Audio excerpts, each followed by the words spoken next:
Michael Parsley. My job with the TWRA is to help people hunt and fish and let y'all in on a couple of secrets that I've learned along the way. And this is Jason Holland. He's one of my friends. He's also with Cash and Rods. He does his own videos on how to fish. It's at Jason Holland Fishing. Where can they find you, Jason?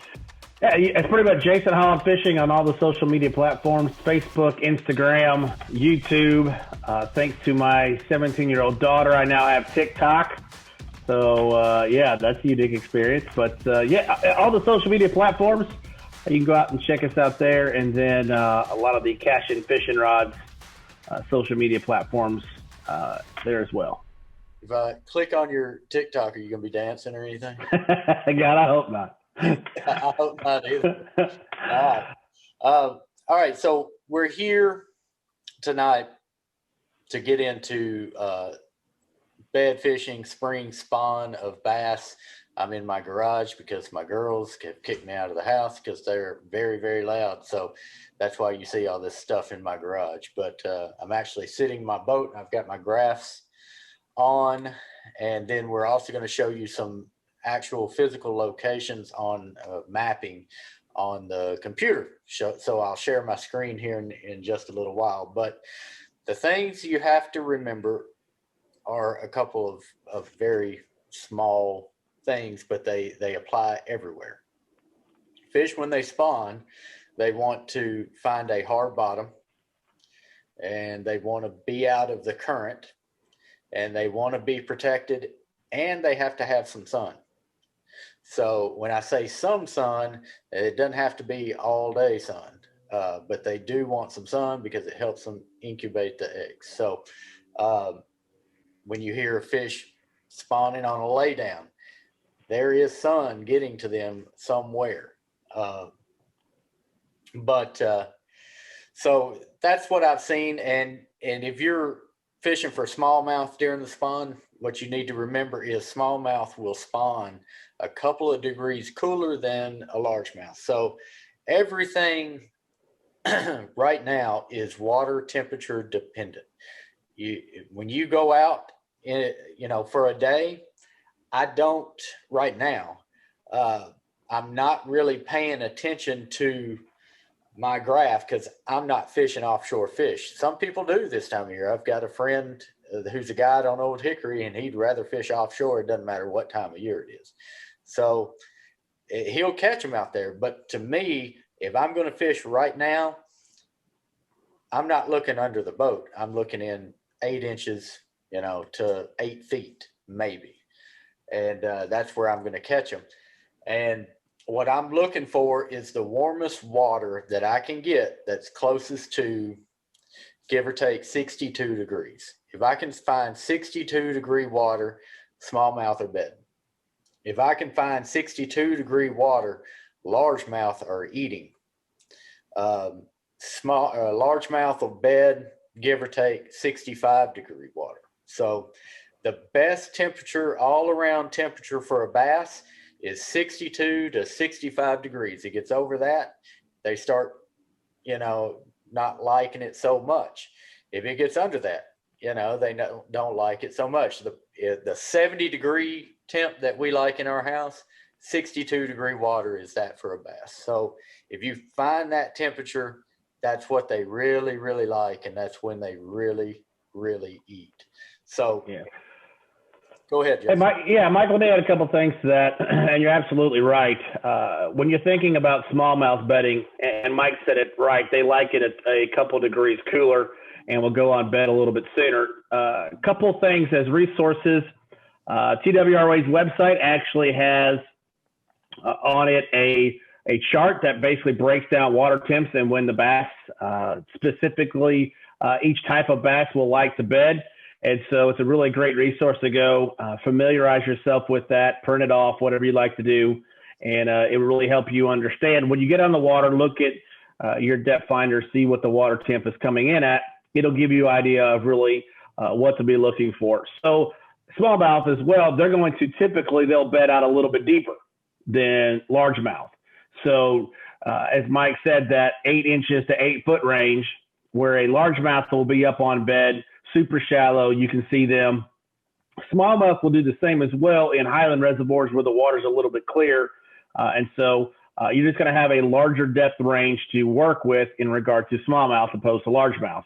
But this time of year, it's great for fishermen because you can go do a lot of power fishing or fast fishing, whatever you want to call it. You could cover a lot of water and really be able to catch a lot of fish this time of year. And you're going to catch some of the biggest fish of the year this time of year as well. So it's a great time to get out on the water. Don't forget, February 28th, license, basically March 1st.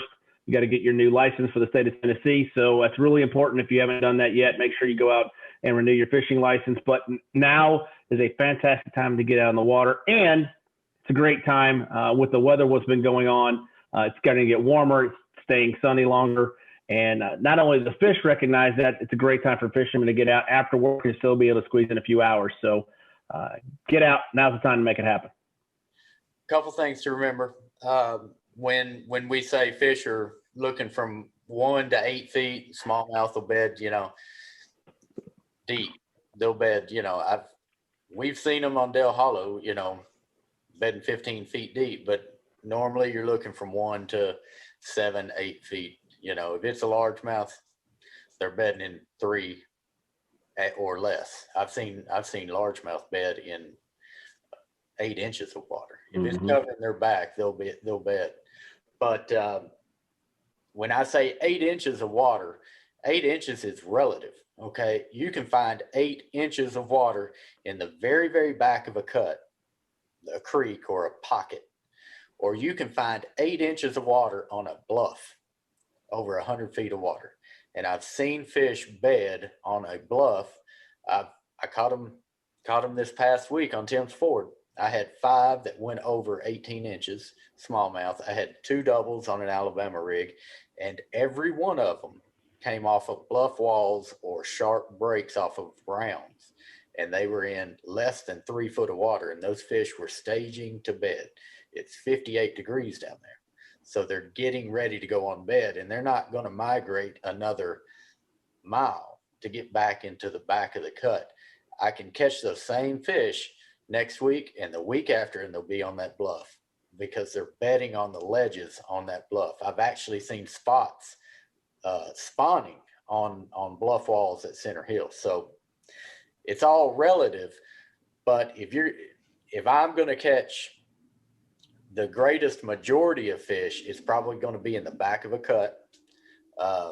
If I'm on Old Hickory or Barkley or Kentucky Lake, something like that.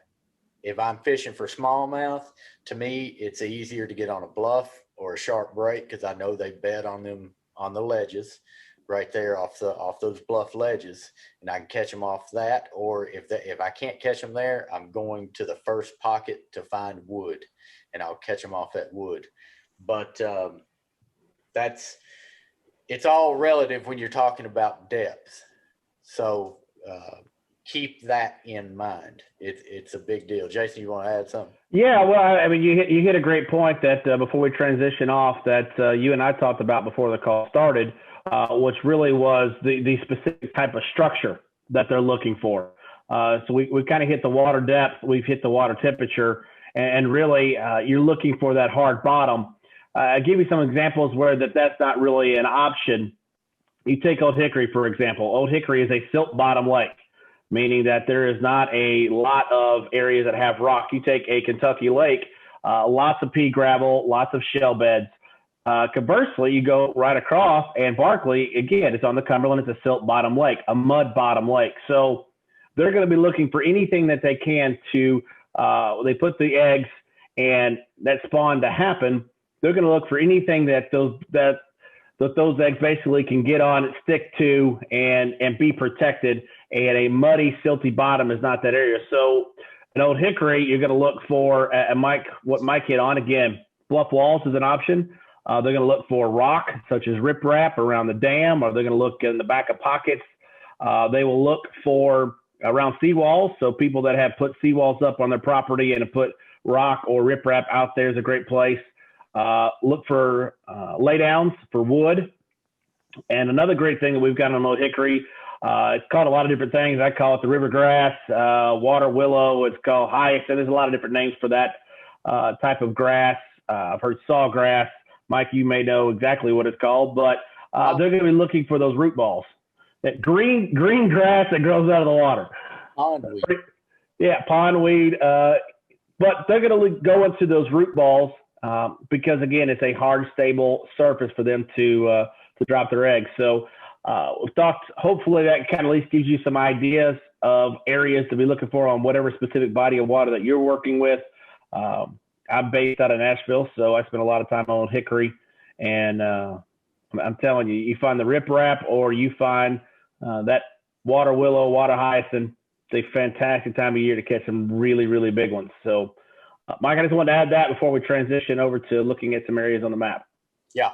All right. So what you have to keep in mind is not all the fish are going to be spawning at the same time. You know, just like my wife and I, she likes it a little warmer in the house. I like it a little cooler.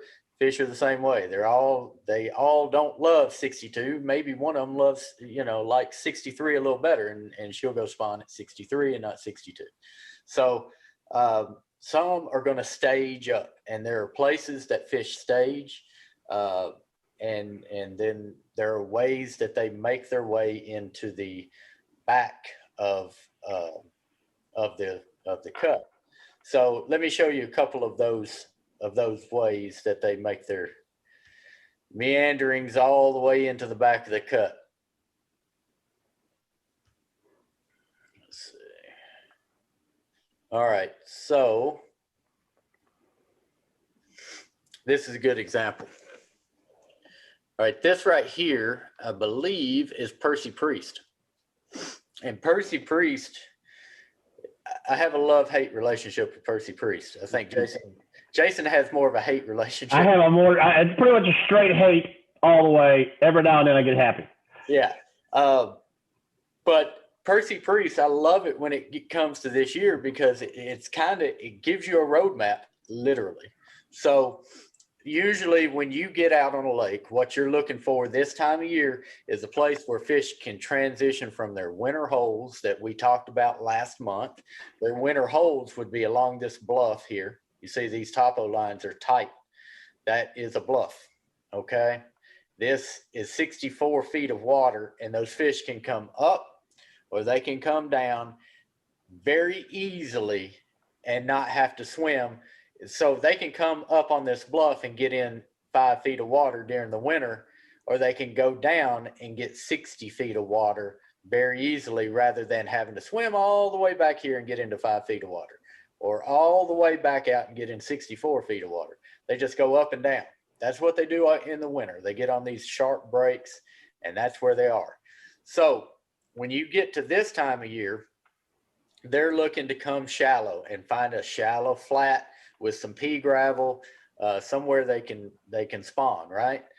Well, to get there, when you get on a lake, you're looking for road maps for these fish to get from out deep to in shallow. And you can either do it two ways. You can look for creek beds or you can look for road beds. Okay, our lakes were created by the TVA. So there are roads under there. And believe it or not, a lot of these roads are still not silted over. They're not flat. They might have mud on them or muck on them, but they are still roads. And I can tell you right now, I can pick them up on my side imaging and they look exactly like a road. They have ditches, they have everything. So these roads that are on my screen, these fish follow just like a map. Just like you would be driving it if it were dry land, these fish follow it this time of year. So they'll get on these roads and they'll stage. So places that these fish would stage for this pocket, you break the lake down into little segments. If you're trying to fish this lake, even if you have grown up on this lake, the best way to do it is treat it like you've never been there. If I've never been to Percy Priest and I were going to fish this lake this time of year and I was looking for those fish somewhere to spawn, I would be expecting them to spawn in this pocket. Okay. And the way they're going to get there is they're going to follow this road bed. It's got arms leading off of it. And I would check from shallow to deep to find where they are. You start this time of year, you always start shallow. And then you work deep until you hit the fish. If it's now, well, truthfully, if it was Thursday we had a very, very large cold front come in, right? Those fish might have meandered up this creek on this roadbed and started making their way up to shallow water. They might pull right back to this bridge. Okay, that's what I would refer to as a staging area. Or they might, if they're making their way up to this ledge right here, they might pull right back out and stage right on that point. Okay, or right here, if they're making their way from the deep, they're following this, they might stage right off that drop. They're just going to find the easiest place they can get back deep, the closest place they can go back deep. And then when it warms back up, if you found them deep, you look for the quickest way for them to get shallow. Okay. If there is a big rain event like we had on Thursday and the water warms back up, like I told you the last webinar we had, those fish are going to make a beeline for the back of the creek. And they're going to get there the quickest and easiest way they know how. You can follow this creek channel. Okay. Anywhere these creek channels brush up against shore would be a good place to target these fish. So right here, where this creek bed kind of hits this bluffy kind of wall coming into this creek, or right up here, right off that point. That is what I would call a secondary point. Fish stage off these secondary points. So anywhere that you think they might just hold up till the water gets perfect, that's where you're going to intersect with these fish. If they've not pulled all the way back out, they might just stage off this deep drop before they make their way in till it gets really, really nice. Jason? Yeah, let me add a couple things real quick to that.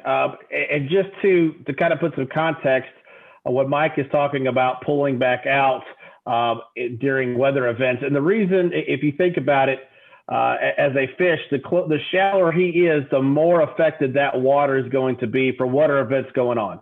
If it's storm, if it's wind, if it's rain, whatever's happening, the shallower that fish gets, the more that water is going to be reactive to what's going on. And so what they want to be is the most stable, calm conditions that they can be in. And so if they're up shallow, have a cold front or a bunch of storms, tornadoes come through, they're going to slide back down to deeper water so they feel more comfortable and they don't have a bunch of that water, turbulent water that they have to deal with. They're much like us in the fact that if it's storming and raining outside, we want to be in our nice, warm, comfortable houses. Deeper water for a fish is exactly what that is. The second thing that I want to add, and Mike kind of hit on it, but what I mean by a staging area is it's exactly that. So imagine that you're going to go and you're going to be on stage and you're going to do a Broadway play.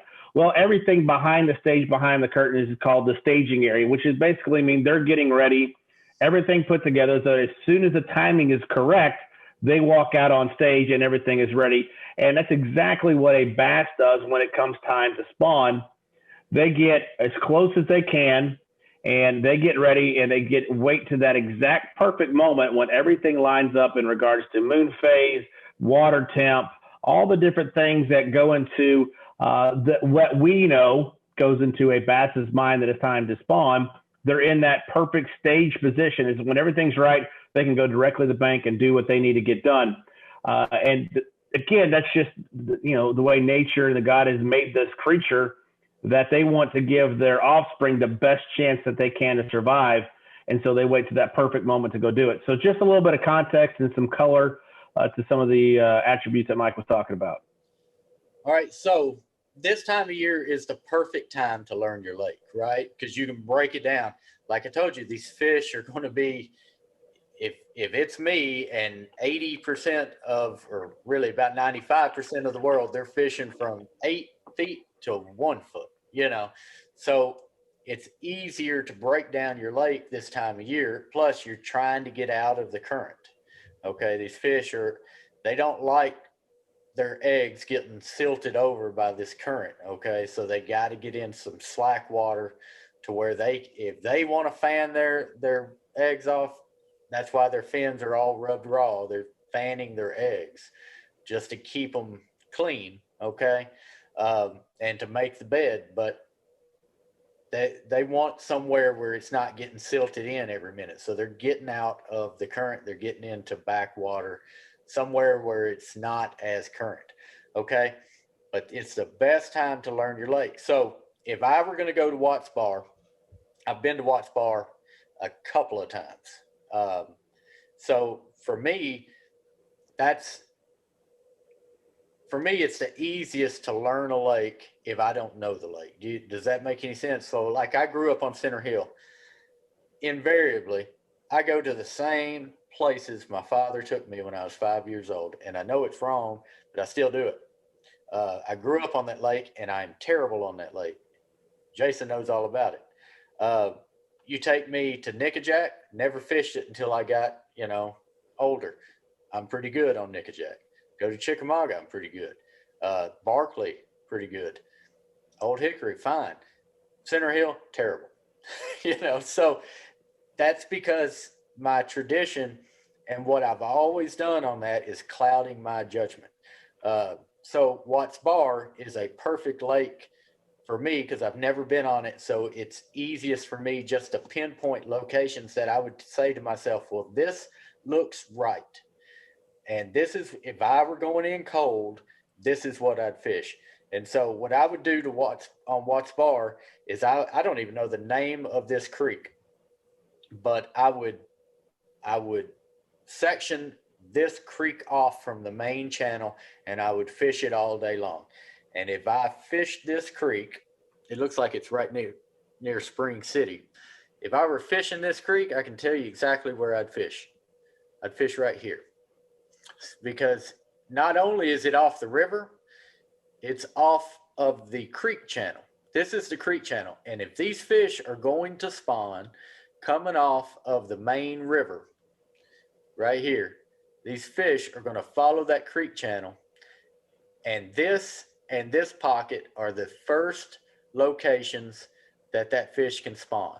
And if he wanted to spawn right here, he's got a road bed. He can follow that road bed, or this road bed. I want you to notice this. If these fish followed this road bed, they can spawn on that hump. They can spawn on this hump. They can spawn on this hump. They can spawn over here if they follow this road bed. If I were fishing Watts Bar, I would spend an entire day fishing that cut. That looks perfect to me.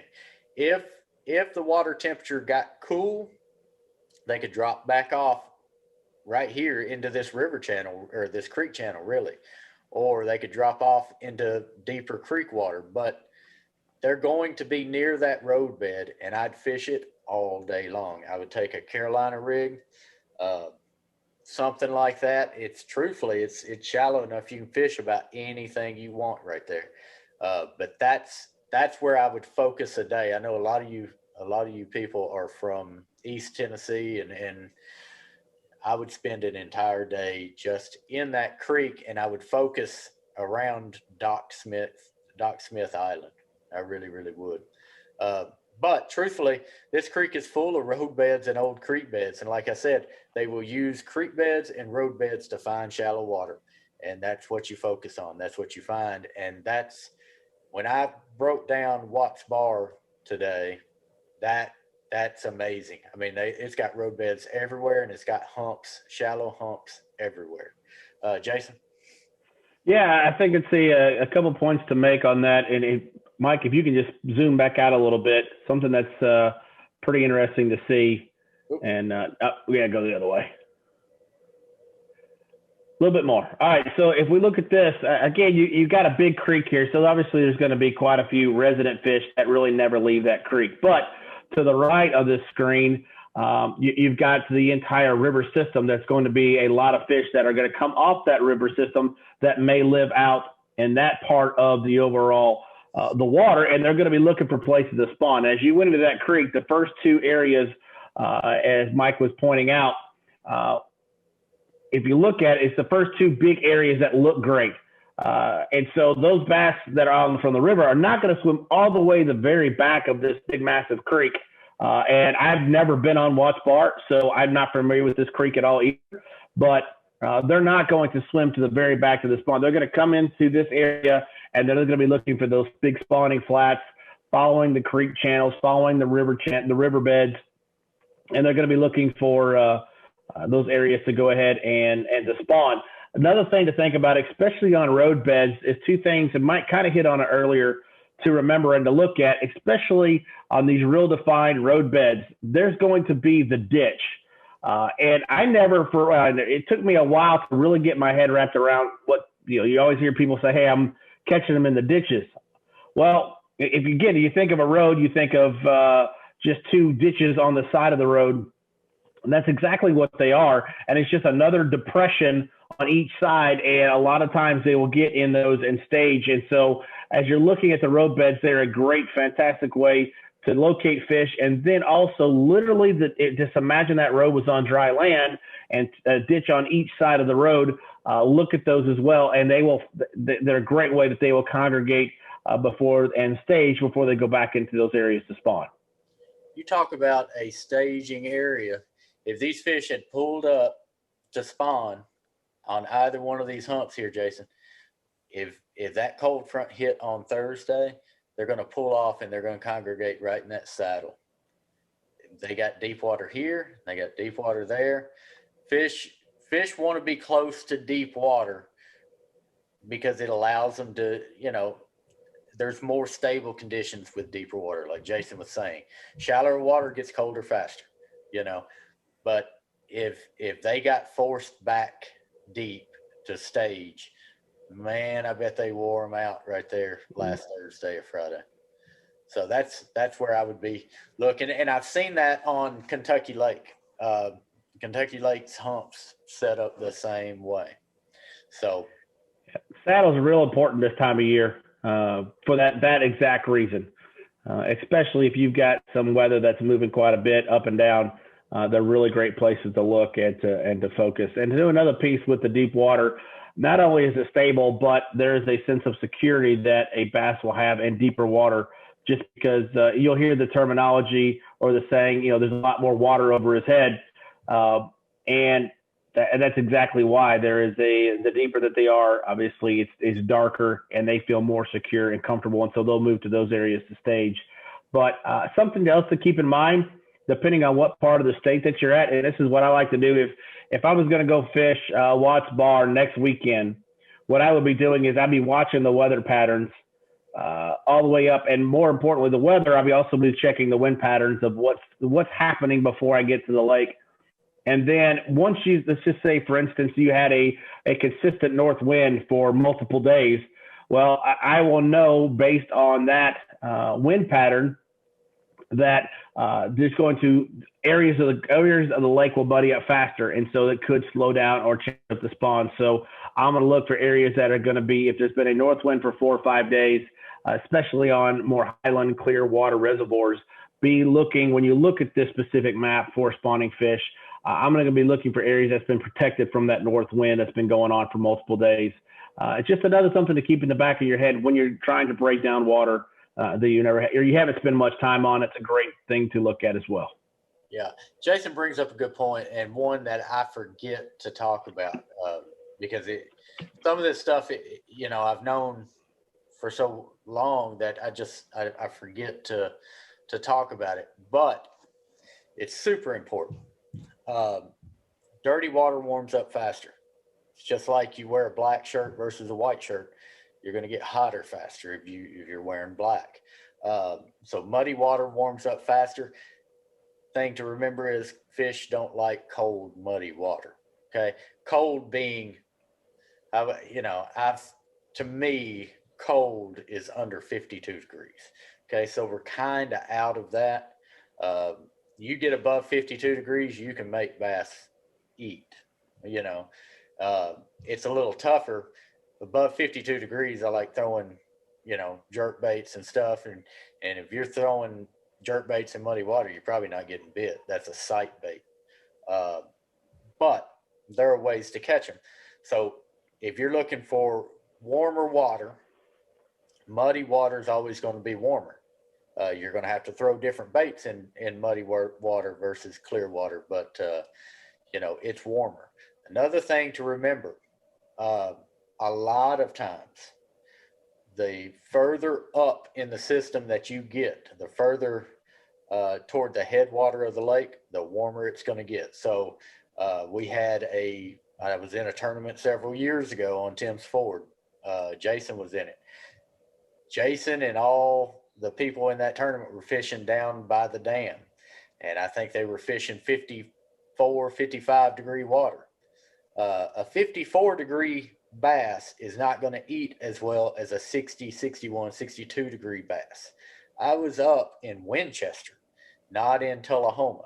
I was in Winchester and I was fishing 61 degree water, catching largemouth in a foot of water, whereas they were down by the dam trying to catch smallmouth in 53, 54, 55 degree water. It's a different fish. They eat a lot better. You look for the warmest water you can find, and it's normally as far up as you can get. So pretty sure you won that tournament, if I'm not mistaken. Yeah, I did. Yeah, thanks for bringing that up. That's awful nice of you. I like to make you happy. So yeah, but it was like clockwork. All the largemouth were getting ready to spawn, and they were in a foot of water in the very, very back of every cut you could find. So look for the warmest water you can find, and normally that's up. Old Hickory, on the other hand, is the exact opposite. And that's because the water coming out of Cordell Hole, I'm not a biologist, but for whatever reason, that water is frigid.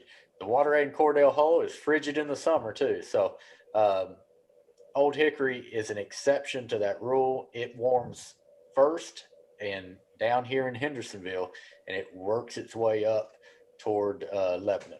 So I am positive Percy Priest warms in the headwaters first. That's why they have a frostbite tournament every year, and that tournament is almost every year won in the headwaters of the Stones River. So everybody that fishes that tournament goes to the headwaters of the Stones, where it's about a foot deep, but they're throwing,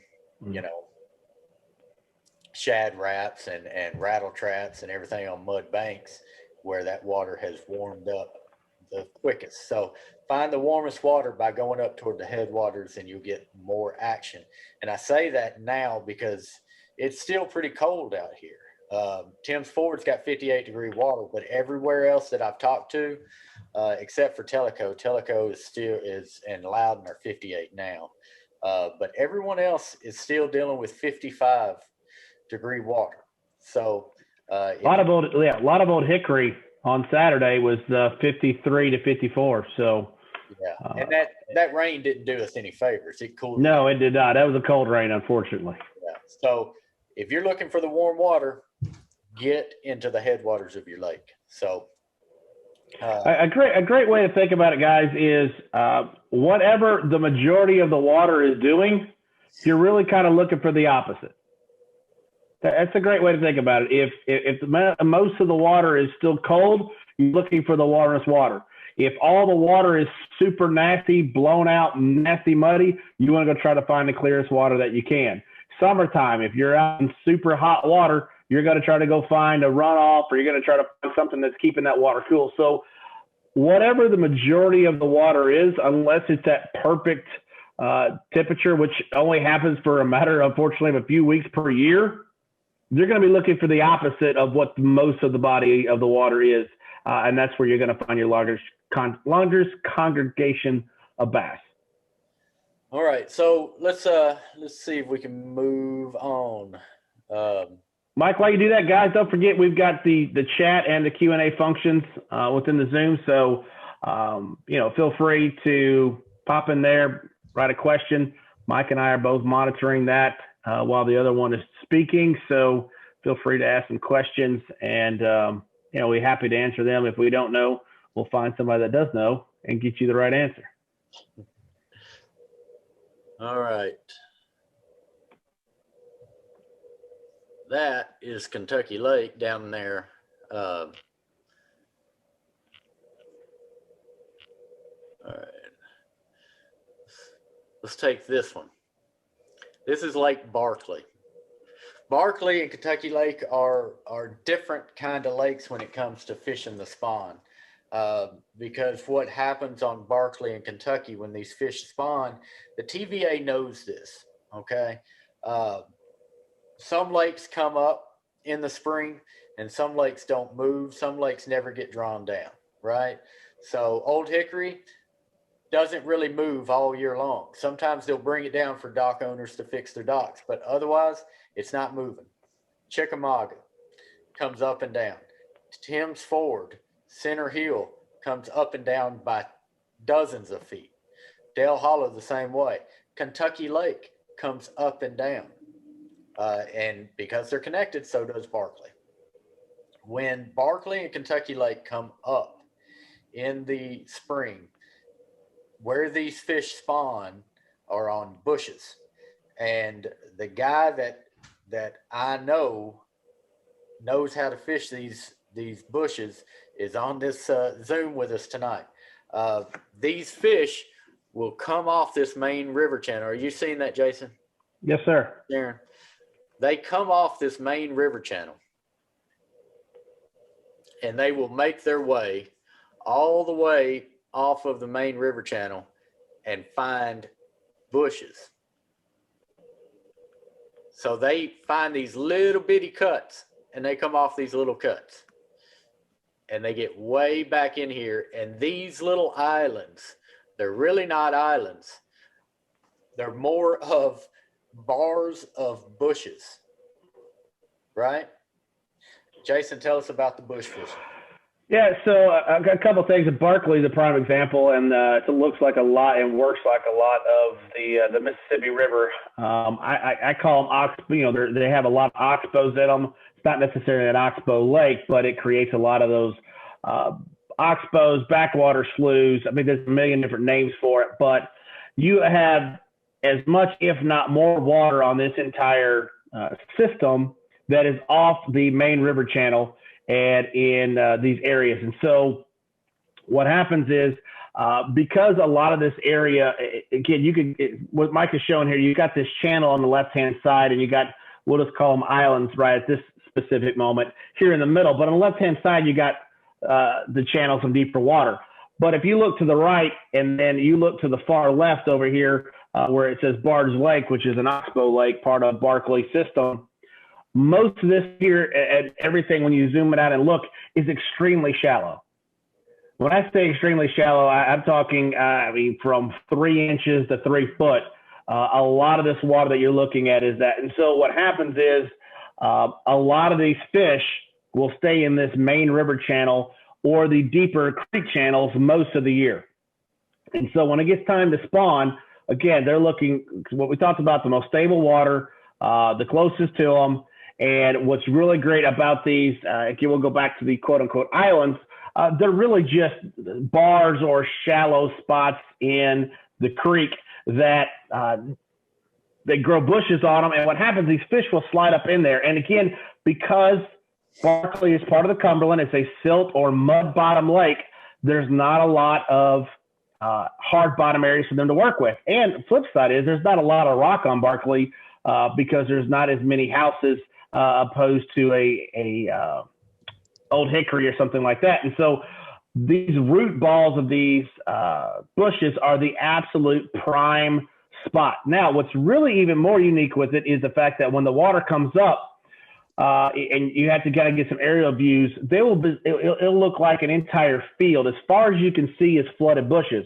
And so what's another great opportunities for these bass is that they can get back in these areas completely unmolested from fishermen, just because you can't physically get a boat back to these areas. And so it's very challenging on the fishermen to work and to really pinpoint.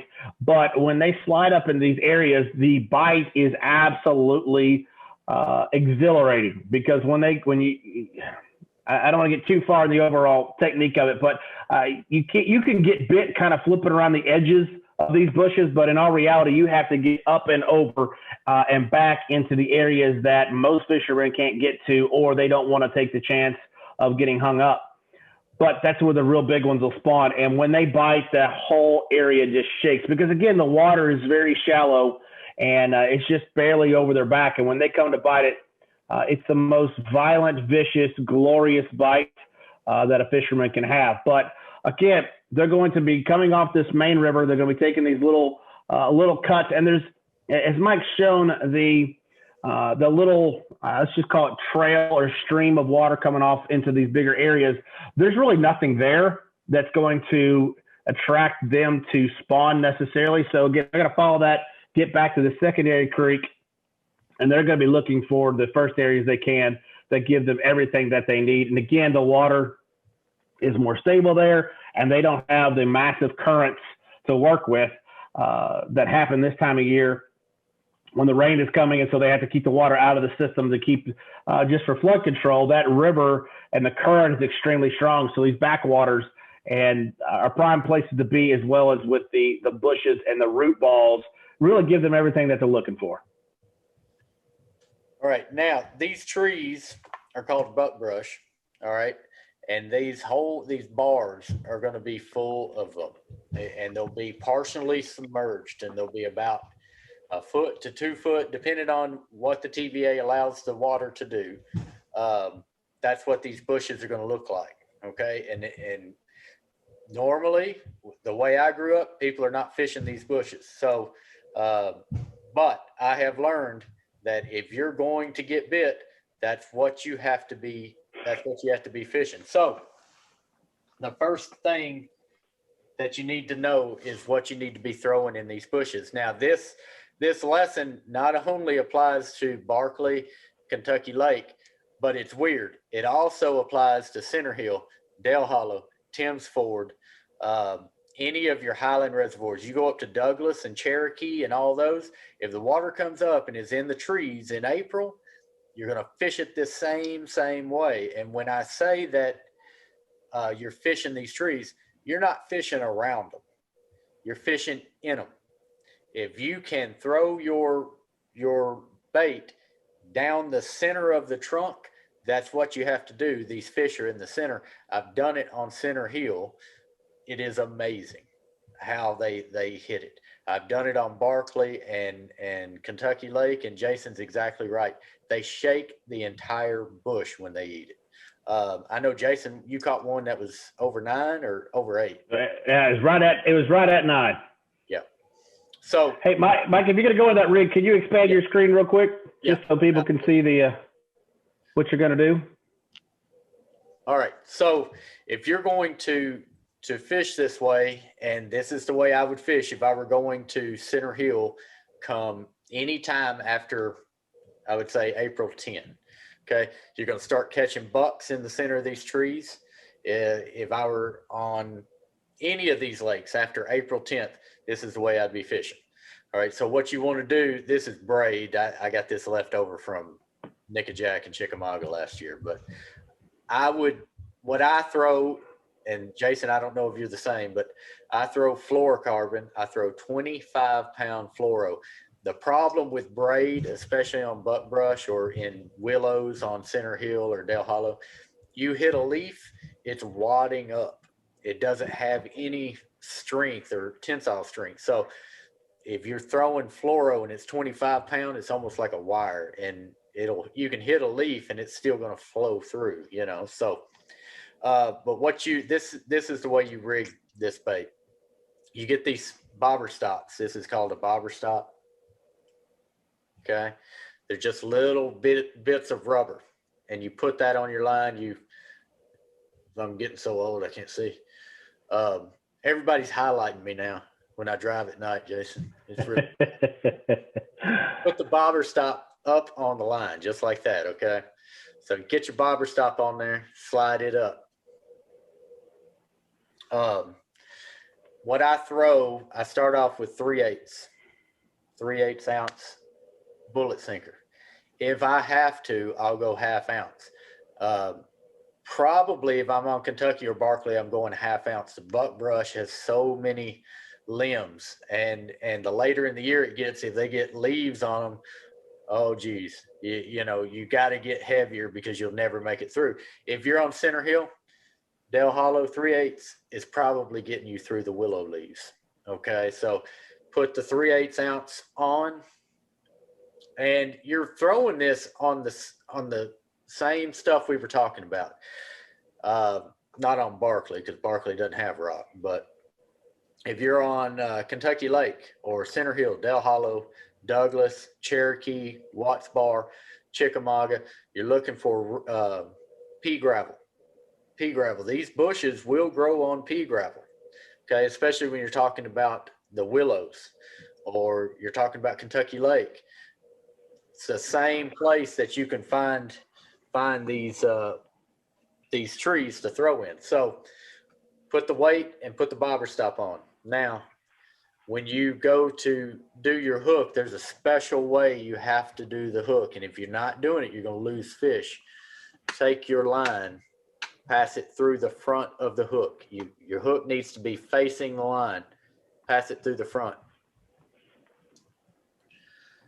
Okay, so you've come through, make a loop, and I pinch it right there. When I pinch it, you're wrapping the eye of the hook, right below the eye of the hook, and I wrap it about 7 times, okay? It's called a snell knot. Once you wrap it about 7 times, you take that and you pass it back through the hoop, the loop you've made, okay? You hold that tag in and you pull. And that is about the best knot I've ever seen. It truly is. The thing about that is every time you set the hook on a fish, the hook goes directly into the roof of the fish's mouth. You see that?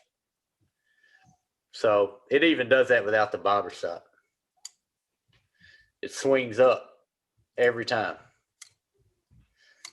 So that's the way, whether you're fishing the middle of trees in April or you're fishing mats on Watts Bar and Chickamauga or Gunnersville or Nickajack for that matter in July, August, and September, that's the only knot you should be tying that time of year when you're fishing that kind of stuff. So that's how you do it. When you go to the lure that you use, I know Jason this used to be his deal. This is called the Pit Boss, right? It is 4-inch Pit Boss. 4-inch Pit Boss. And all you do is you thread that joker on there and he's ready to get attacked. And then you skin hook it on the backside. Otherwise, you're going to hook every tree in the world. So that's it. Slide your bobber stop down. You don't want any space between the bobber stop and your hook. You don't want that sinker sliding up and down.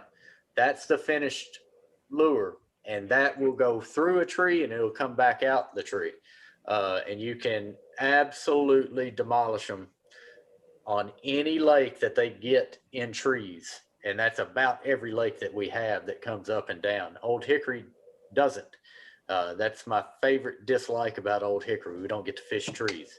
But Percy Priest, Center Hill, Dale Hollow, Kentucky Lake, Barkley, any of those, you know, Douglas, Cherokee, they come up and down and they will absolutely get in bushes. And that's what I would be fishing.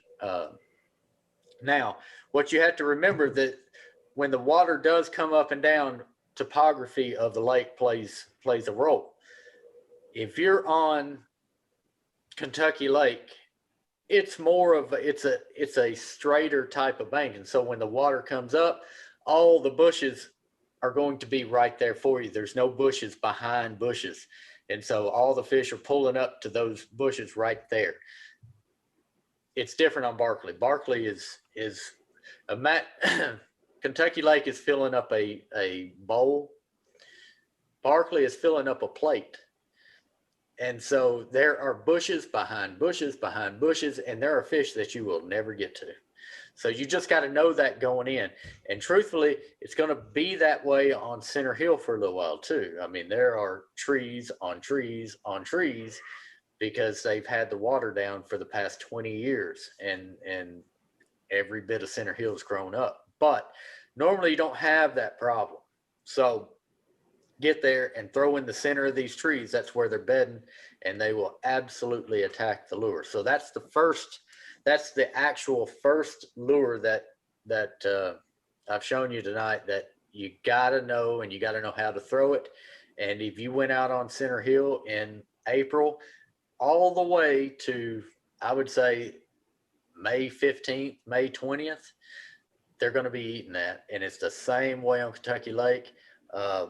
You have not lived until you went to Kentucky Lake and Barkley and done this May 5th.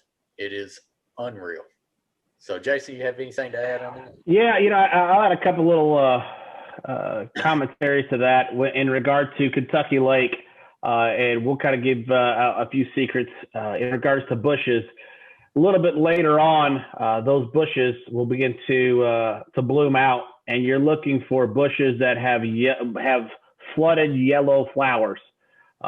What I don't know why. I mean, it is a very specific bite. But when you get into those situations that they have brought the water down, the bushes begin to bloom, and then they bring the water back up. It's a fantastic pattern. And we talk about patterns a lot, and all that is a specific thing or a specific area or a specific type of area that a bass gets on that you can take and replicate creek after creek after creek and fish those areas. So the pseudo punch rig that Mike put together is one that I'll have tied on and on the back of my boat all the way through basically the middle to the end of May. And it's a fantastic bite. You'll catch some of the biggest fish that you've ever caught, and the bite is absolutely fantastic. That's right. All right, now let's see if we can move on to if you're not really comfortable getting in the middle of trees or whatever, or say the water is not in the trees. Okay. Chickamauga goes up and down, but it really doesn't go up and down enough to really get in trees, right? So if I were on Chickamauga, this is what I would do. Like I said before, I would cut off an entire section of the lake, and I would just fish that section. All right. And so if I'm on Chickamauga and I'm going out of Dayton, where everybody in the world goes out of, what I want to do is I want to find some place where there's slack water, where fish are going to be comfortable, and they don't have to sit and fight with current all day. All right.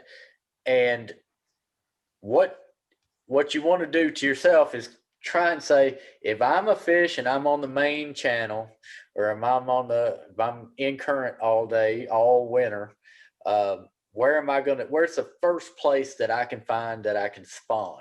And so you want to put yourself in that mindset to know fish are going to want to find the closest place that they can spawn and not exert a lot of energy just getting there, right?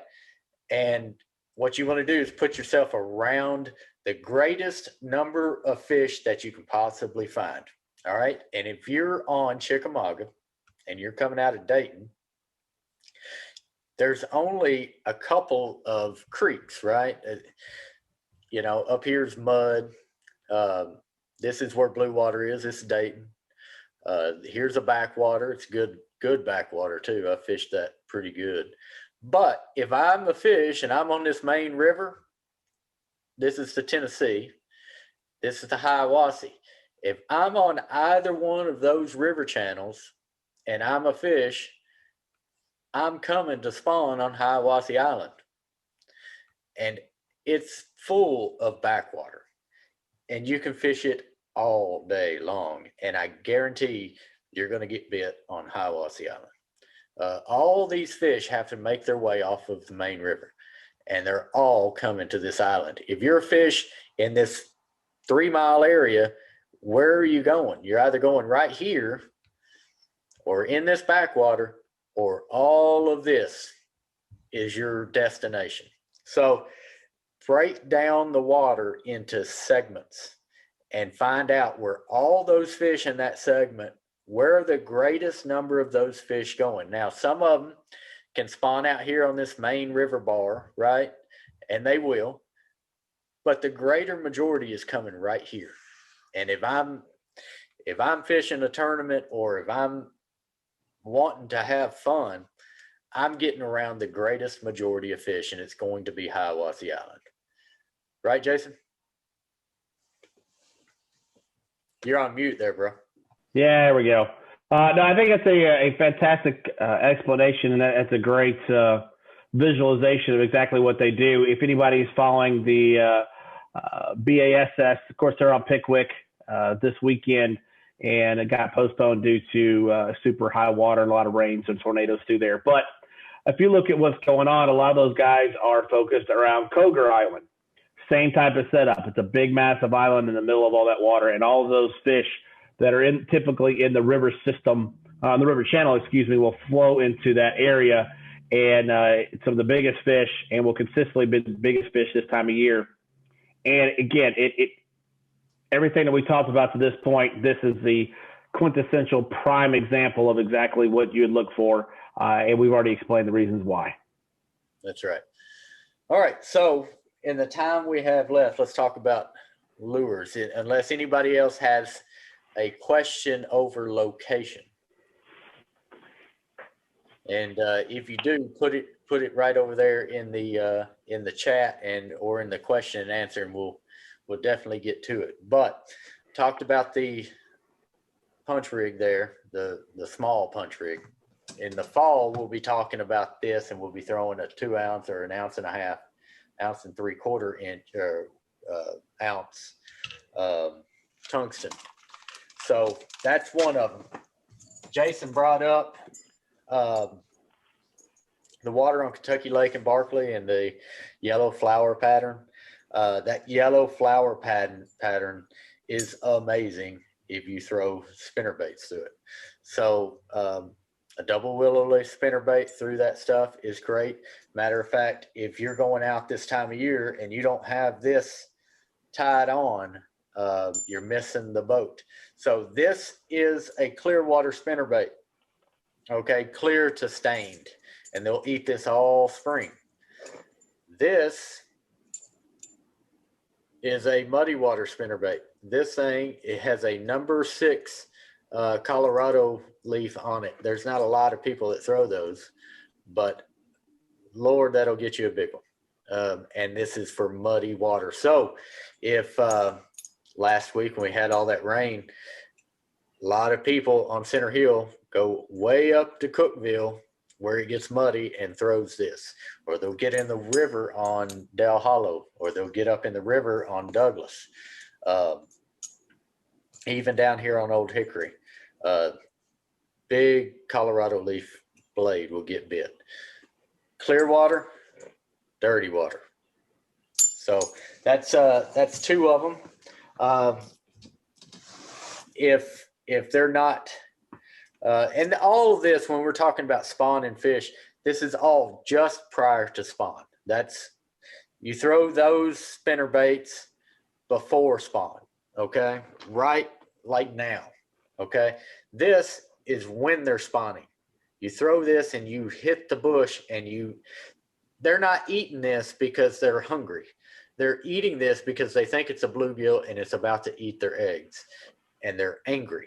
That's why they shake the entire tree when they eat it. So anger bite, hungry bite, right? Just before spawn, DT6 is in the backs of pockets. That's a great pattern right now. Bandit 200s on Center Hill and Del Hollow Highland reservoirs. Bandit 100s on shallow reservoirs like Barkley and Old Hickory and Kentucky Lake. What's that? Strike King, whatever they call their 100, but 1.5. Yeah, 1.5. And you got the bigger 2.5 that Kentucky Lake fish like because they're bigger. But if you're on Old Hickory, you're throwing this one. So absolutely, 1.5 on rocks in Old Hickory is hard to beat. You know, if I'm on Center Hill, I'm throwing a DT6. If I'm on Old Hickory, I'm throwing the 1.5. Different bodies of water, different depths. Old Hickory depth is not Center Hill. So that's the difference. Just like Douglas and Cherokee and all those, you're going DT6 and not 1.5. Next, just because you think fish start spawning doesn't mean they won't go back the other way, right? So one day, if you find all the fish in 6 inches of water, like I did during a tournament, and I was creaming them. The next day, we had a front come through. Every fish that I found reverted, and I didn't catch on as to what was happening until later in the day. And when I did, I figured out that they went backwards and started hitting jerk baits again. So if you're catching them on a spinner bait and you're just wearing them out, and then the next day you're not, and it's got a little cooler, pick up the jerk bait again. They went backwards, right? So fish, the normal progression in the spring would be that I've found is DT10 to a DT6 to a jerk bait down to spinner baits and then to this punch rig. Okay, that's the progression that I have found, and it normally pays off for me. But sometimes when the water cools back down, you get a front, they go backwards. Just like we said, they reposition and they stage back out, they pull back out, they stop eating what they were eating. So, you know, you've got to know that going in as well.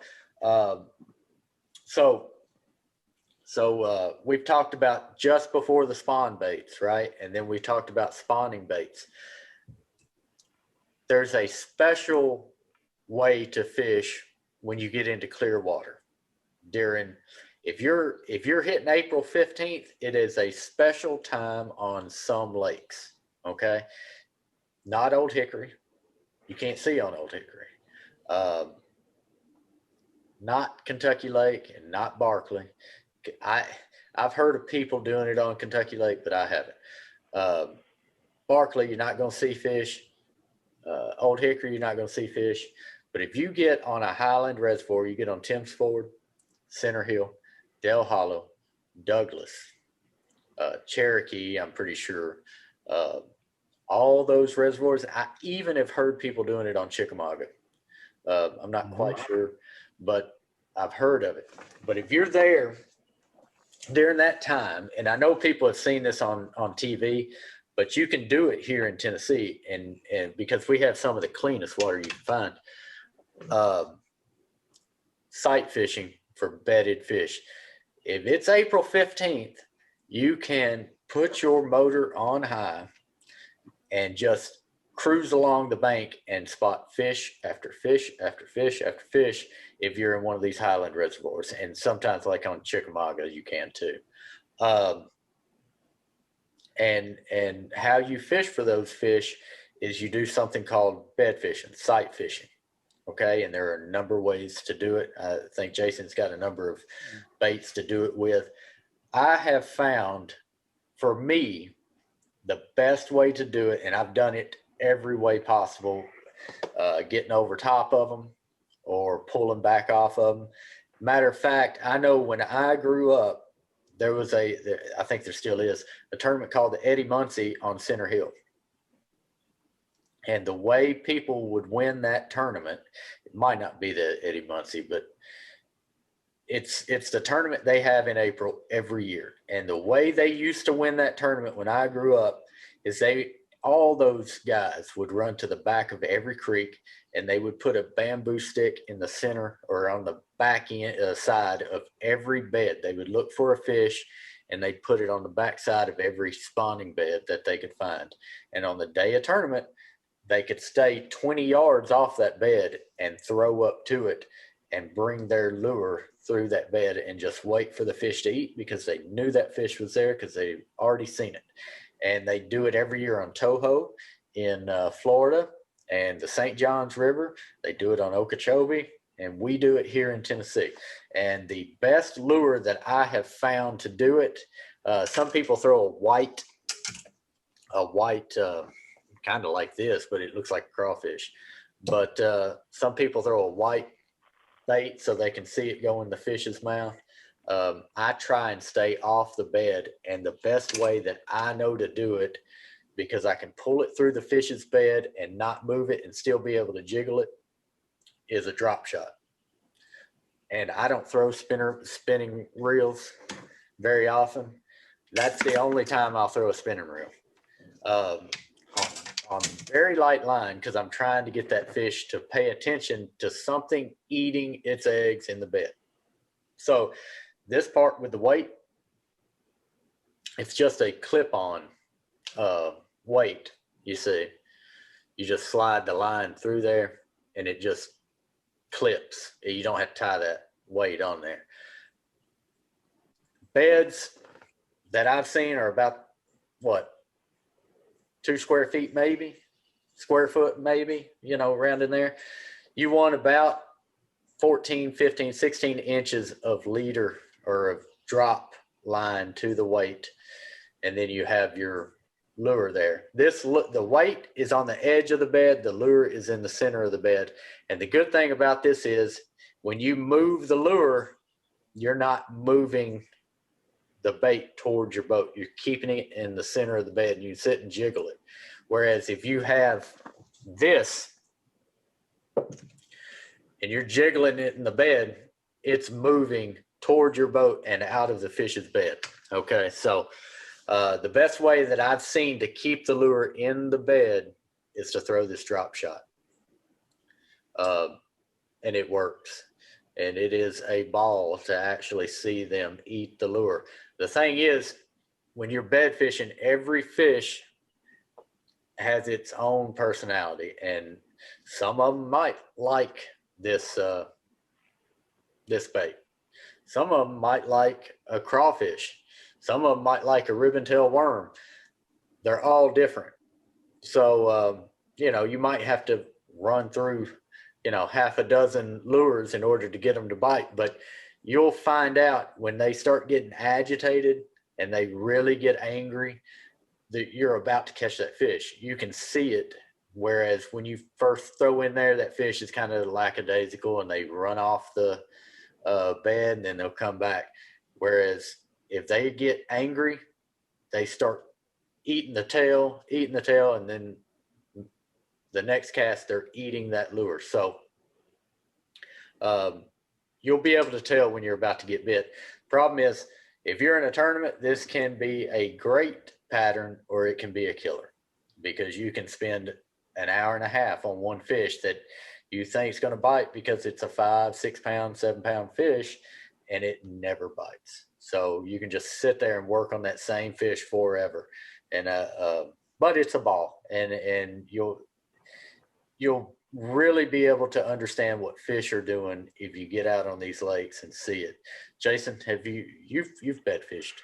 Oh yeah. It's I really enjoy sight fishing / bed fishing, whatever you want to call it, quite a bit, because like most fishermen, I enjoy hunting, and it's the closest thing to hunting while fishing you possibly can do. The fact that you are finding the fish, you're trying to figure out what it's going to do, agitating it to get it what you want it to do. And so I know we've only got about 15 minutes or so here, so I'm going to keep it rolling. But some lures that I want to talk about that I think will make you more successful, that'll make that process easier. Once you find them, once you've got it identified, a few things that's going to be really helpful. So I'll jump into the first one. And Mike talked about the drop shot, and I agree. I think the drop shot or drop shot-like lure presentations is by far the best to use because exactly what Mike said. You can get that bait in the bed, and you can keep it in that bed and give it action without drawing that lure out of the bed or out of the strike zone. So something that I like to use a lot, I was going to try to get you guys to see. This is a Decoy Hook, and it's like a drop shot. And the fact that maybe a little bit better for you, it has a swivel built in. It also has a clip for the line, but it's just a beefed up version of a drop shot. It's a 3/0 wide gap hook. And so what that does is allows me to use, a little bit bigger weight, but more importantly for me, because I struggle, I'm not as good with a spinning rod as I am with a casting rod, as well as I enjoy the power, the overall, I can heft on that fish a lot better than with a casting rod than I can a spinning rod. So this little hook and setup, there you go. You can see that a little bit better. Gives you the ability to fish. It's called a power shot. Some people call it a Bubba shot, but it's just a way to use a drop shot setup, but use a casting rod. Another great thing to use in that scenario is going to be this right here. See, it's called the Tokyo rig. And it's the same type of mentality as a drop shot where you're getting a weight away from the top of your hook, where in this case, you'll actually put your weight at the very bottom of this piece of metal, straight line metal that comes out, bend it, and put your bait. And what that does is it gives the ability to separate your weight from your bait and gives it that presentation as well. Another thing that you can do and still stay in the casting is just drop down to something like this. This is a 1/0 heavy-duty worm hook from Trokar, and you can still stay with a casting rod setup, and you can then turn around and put a worm on it, and you can drop shot with that as well. Things that I like to do opposed to it helps me get around using a spinning rod. But in the event that I do need to use a spinning rod, there's several different baits that I like to use. My first and foremost, my go-to always is going to be the Wacky Rig. We won't spend a lot of time today fishing how to fish the Wacky Rig. Suggest you go on YouTube and just type it in, and there's a million videos teaching you what a Wacky Rig is and how to throw a Wacky Rig. But just for simplicity's sake, I will kind of give you at least an idea of what that is, and then we'll talk about modifications that you can do with it. So you just take your stick worm like this, and then from there you hook it right in the middle, and it gives you this type of presentation. And so as it goes through the water, this is going to go up and down like this as it falls. That's the action that you're looking for. I know it looks stupid, it looks weird. Why would a fish bite it? I agree. I was very skeptical at first until I couldn't catch them on anything else, and I, out of pure desperation, started throwing the Wacky Rig and knock their absolute lights out. It'll catch them big, small, it doesn't matter. But a Wacky Rig is a fantastic sight fishing bait, and there's a lot of different ways that you can fish it. So as Mike talked about, I got this one in white. A lot of people, and including myself, when I'm sight fishing, I like to use white. Doesn't matter if it's a worm, it's a crawl. I like white because I can see that bait getting inhaled. And a lot of times that bass will be sitting there staring at the bait while it's sitting on its bed, and it won't actually make any movement. It won't come and attack. It'll just open up its mouth, suck water through its gills, and that bait will just get swallowed by the bass. And you actually never feel anything. It just vacuums into that fish's mouth. Well, if you're throwing something like this that is in white, you can actually see that motion without ever feeling it, set the hook, and then catch the fish. So that is a really great idea to use white. And the big thing about that is a lot of people throw white because you can see the beds. They look like moons. They glow underneath the water, right?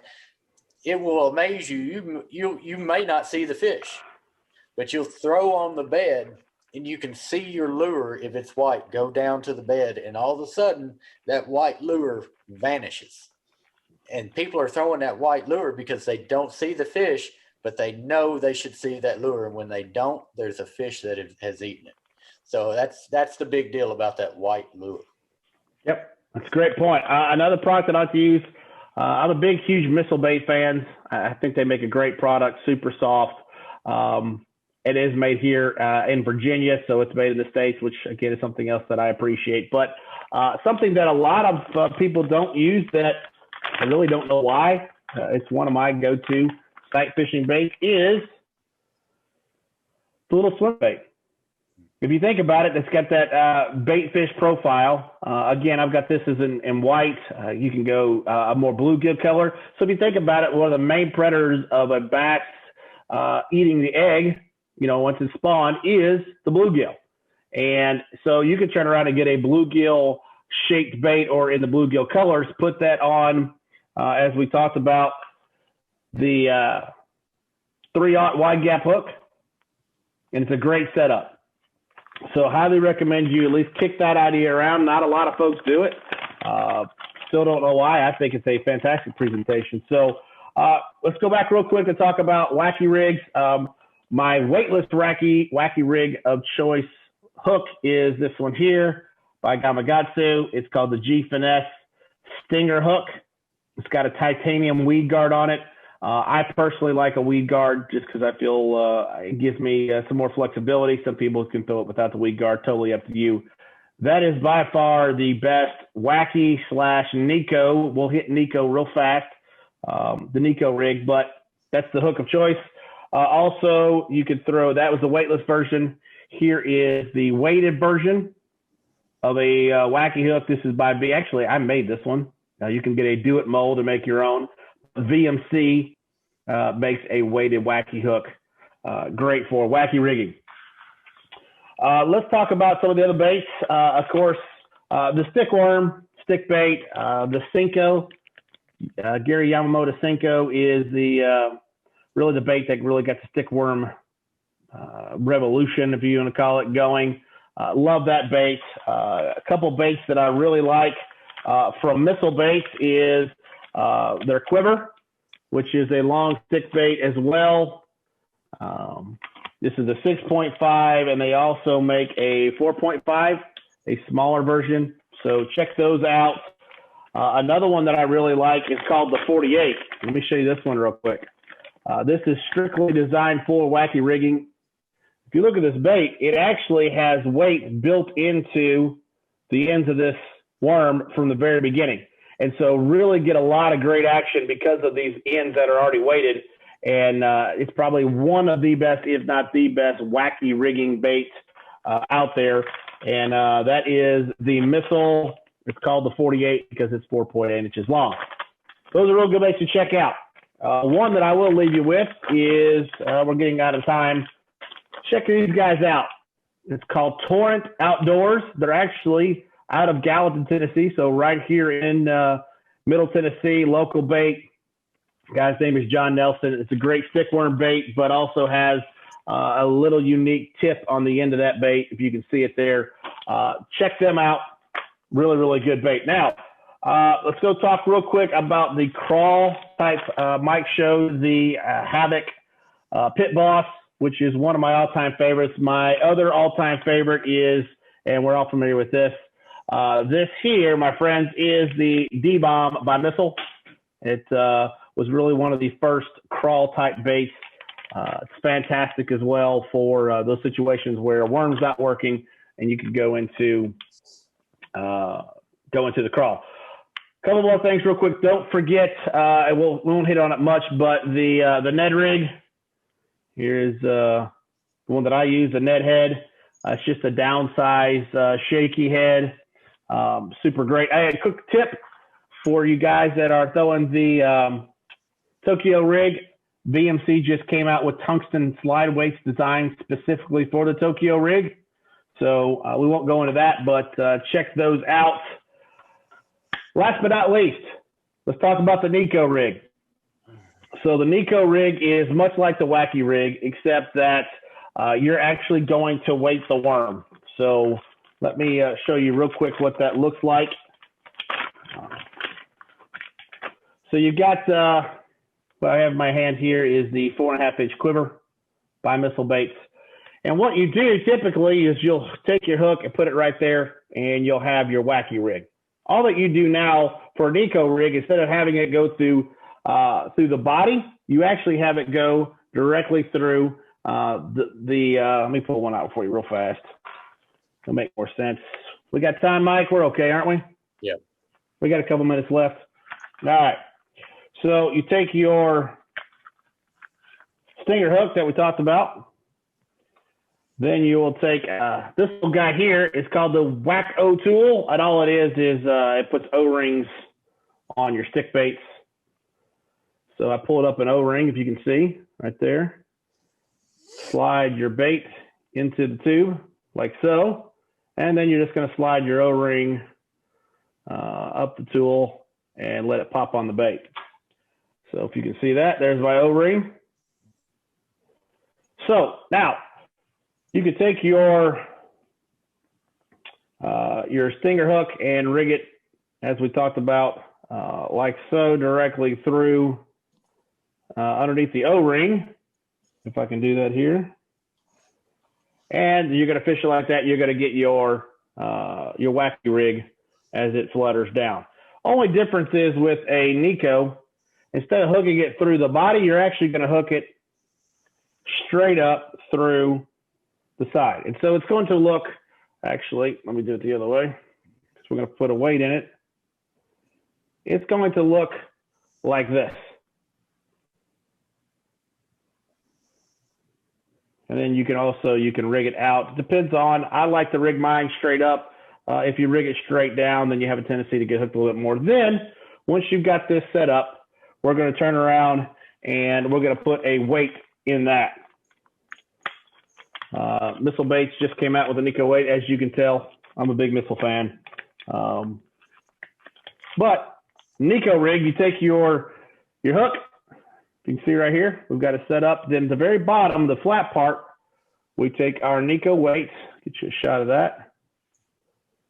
It's got a slender part. We're going to hook that directly through the head of this bait and slide it up. And so what you've got is, I done made a mess. You've got a bait that's got this weight here, and your hook point is here. And so as that goes through the water, it's going to fall. You cast it, and it's going to fall straight down.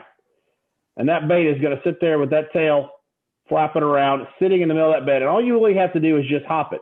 And here's the bed. That weight is just going to sit there and hop. Can you imagine how frustrating that is for a mama bass, just letting that thing sitting there popping in the middle of her bed with all of her unborn babies sitting there? Probably, other than the Wacky Rig, probably one of the best, if not the best way to catch them when fish are on bed. Wacky Rig, Nikko Rig, I know that was a quick down and dirty version. Go to YouTube. You can get a lot of videos there as well. We'll have some coming out. TWRA's website very soon, their YouTube channel, going through a lot of these different riggings, and so you can get a more in-depth. But that's where I'd start. Wacky Rig, Nikko Rig, Ned Rig. Those are your three baits that I would start with. And of course, the all-time go-to favorite being the drop shot. That's the staple. That's where you start, and then you can try these other things. So hopefully you learned something there. You go out to Jason Holland Fishing, and feel free at any time to shoot a message over. If you got more questions, happy to answer any questions. So check all the social media outlets out, and we can dive into this a little bit deeper. But hopefully you got some ideas from it. Couple things I wanted to leave you with. You can miss this bite and not even know it. Like, I love power fishing. If I'm throwing a jig, it's the most boring day of all time to me. If I'm throwing a Wacky Rig, I'd just rather go home. But there are times, if you're not throwing that, you're not going to get bit. And April 15th, give or take a day or two, is that time. Power fishing, throwing this big spinner bait and throwing these You know, even the way I throw a jerkbait, throwing a jerkbait is power fishing. Throwing DTs, throwing the Alabama rig, which I still got tied up on my front deck, and that's how I caught them last Tuesday. Caught them really, really well. Caught them all on that jerkbait or on that Alabama rig. They're still in that pattern right now on Tim's Ford. And so I imagine they're that way pretty much everywhere. They're not spawning yet, but it's right around the corner, and that's why we're having this discussion tonight. But the point is, I will throw that thing, I will throw that Alabama rig, and I will throw this jerk bait, and I'll throw a spinner bait all day long. And they'll eat it, and they'll eat it good all the way up until April 15th, and then it'll shut off. And I'll sit there and I'll throw it for 2 more hours and say, why are they not eating this thing? They ate it all day yesterday. Well, what I'm forgetting is it's been 75 degrees every day since last Friday. The water temp, instead of 55 or 58 degrees, is now 64. And they're not eating. They don't want to eat. They're not hungry. What they're doing is bedding. And if they're bedding, you're not going to catch them throwing, not a lot of them. You're not going to catch them throwing a jerk bait. You're definitely not going to catch them buzzing an Alabama rig over their head or buzzing a spinner bait over their head. You're going to catch them slowing down, throwing that wacky rig, which is death to me, or throwing this drop shot, or throwing this right in the center of trees. Okay. If you get on the bank and you're catching 12-inch fish, those are male fish. Okay. 12-inch fish on the bank is a good sign for you. That means the males are there and the females are right behind them. So if you see that and you're catching those males with spinner baits, which is a thing that people do right now all day long, and all of a sudden you stop catching those fish with spinner baits, something has changed, and you need to say, what's changed? Is it warmer? Has the water temp come up? And if it has, then you're doing the wrong thing. You got to slow down and start fishing that finesse. I would call it a finesse way. And that's how you're going to get bit. So don't miss this bite. You will miss it. It only takes place on a lake in about the greatest majority of them. It only takes place in a 7-day period. So if you're fishing on the weekends, you can miss this bite. So if that happens, don't let it happen to you. I've done it. So be careful. Next, what I try and close this all these workshops out with is a couple things. One, we do these workshops because we really, really want people to learn how to fish. We have 218,000 more people in this state that have bought a license last year, from 2019 to 2020, and it's continuing into 2021. And it's my job and people that are at our agency to keep everyone fishing. And to that end, we want people to be successful. And we're hoping that these workshops help people get out and be successful. Okay, so you're here hopefully tonight wanting to learn how to bass fish, and I hope that I've helped you. And if I haven't, or you have a better idea, let us know. Okay, and you've got my email. You can let me know anytime you like. We're going to put all these videos on our YouTube channel, TWRA on YouTube. Jason Holland Fishing has partnered with us to help people learn how to fish. It's a big deal. A lot of people didn't grow up learning how to do all this. Matter of fact, I didn't. Okay, and so I learned from people. I joined a local bass club, and that local bass club really helped me learn how to fish. And if you want to learn how to fish, I suggest getting around people that do it a lot. Finally, your tax dollars, the greatest majority of your tax dollars go to the state of Tennessee. We don't get those tax dollars. People say, well, TWRE is getting money from taxes. They don't need any money.